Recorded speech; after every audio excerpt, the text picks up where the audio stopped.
What's going on, guys? Before we go ahead and start the video, I want to show you guys the products that I use for this install. Now, I'm not huge on when it comes to specifications for each unit, so what I did is I called Crutchfield's tech support and asked them what they would recommend for the car since I was bypassing the factory monsoon amp in the first place. So what I ended up using was a Rockford Fosgate 5-channel amp, a JL Audio sub, and 2 sets of Kicker coaxial speakers.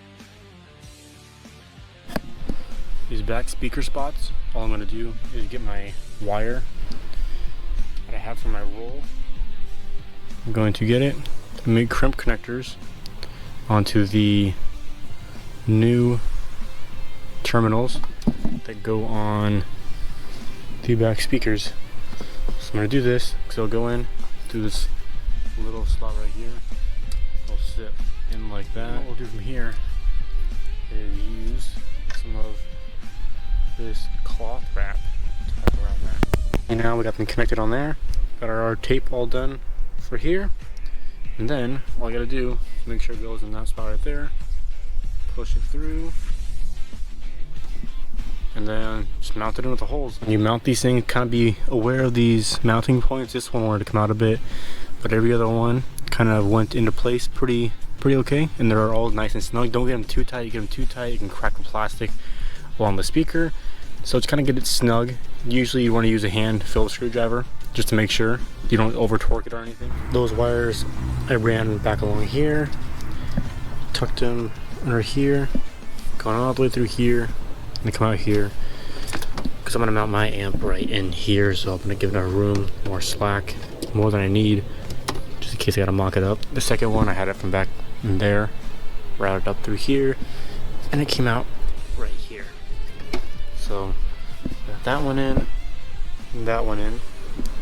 The wires are ran back to where the amp's gonna go. To do the front doors, you want to get your line, drag it all the way to the front, make sure you have a decent amount of slack in that line, and then there is a grommet on the side right here where that door is at, and you'll feed the line through there, and then that'll go into the driver's side door. I pop this boot out. You just get a flathead and kind of, or use your hands and squeeze it, and then twist it, and it'll pop out.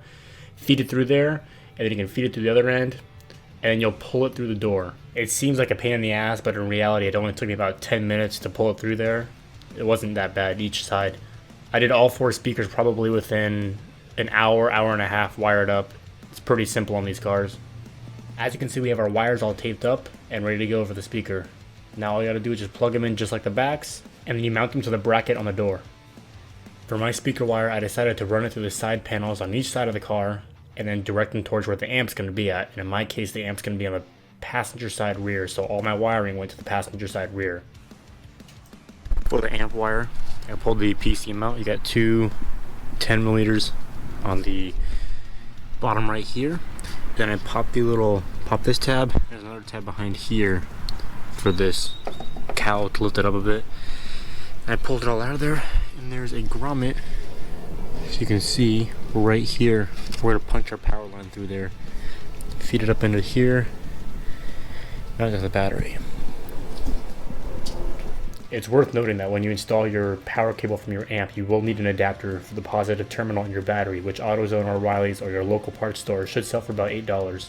But the most important thing to note, I had to pull this back out because I forgot to put my amp signal wire. Usually on an aftermarket head unit like this harness, I have a red and blue line like that, which is your remote signal wire for usually an aftermarket amp. So I needed to tap into this one with this wire and run this to the amp in the very back, and that way we will have it all set up. So what I'm going to do is get a blue T-tap, tap it in, and then use a male spade connector and just plug it into that. As you can see, I tapped into the wire and it's all good to go right there. What I also did was I ran the wire behind the radio down and to the passenger side floorboard, ran it through tucked near the center console and up near the back. Wired up all the lines here, RCA's here, signal line, ground line, ground line, and then power line. Then I have this going on here. I put 2 holes into the back here. There's a hole in there. There's a hole in there for this bracket plate. But there's, I drilled 2 pre-drilled holes, one right here, one right here. I'm gonna try to fit it up in there with spacers so it doesn't hit these bolts. You want to get your 4 RCAs that go to your speakers and plug them into the assigned spots on your head unit, and then match those with channel 1, 2, 3, and 4 on your amp. I do channel 1 front left, channel 2 front right, 3 is rear left, and 4 is rear right. That's how I do it. And I lock up my color coded RCAs the same way. And then in my case, I had 2 RCAs for the sub since my system had that set up. And what I did was I just plugged those into there. I did either a light gray as positive, or the red, and the white as the white. I think it's how I set it up. I put that same way on the amp too. The sub is pretty easy to install. You have the sub, you have the box. The box inside has 2 slots for female spade connectors to go in there. So you want to crimp those to your wires that then go into the sub. And then you have 2 lines coming out of the box. Again, you just strip a little bit of the coating off the wiring, twist them to plug them into those slots, and then put them into your amp and tighten them down. I also decided to use a pound of polyfill foam to help with the sound deadening inside the box.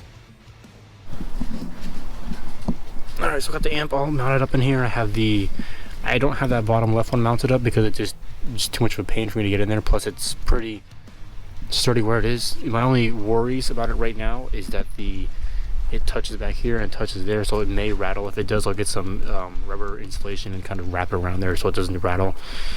But I got it installed here. I got the cover I got to put back on. Got everything kind of wired up and done over here. Kind of tucked in nicely. You get the ground, power, ignition one. I try to keep the power line away from the RCAs as much as possible, so that's why I have them down here and those are up there. These route up to kind of the middle of the car, that routes out to the side. It is close to the speaker wire on this side, but I've never really had issues with that before from my experience. So what I did was just all this to the car, and then this sub is installed. This just sits into place, it doesn't move anywhere. When you have that cover over it, it'll keep it even more secured. I did have to call Crutchfield tech support to have them help me set this whole thing up after I got it all installed, which they were very helpful and informative.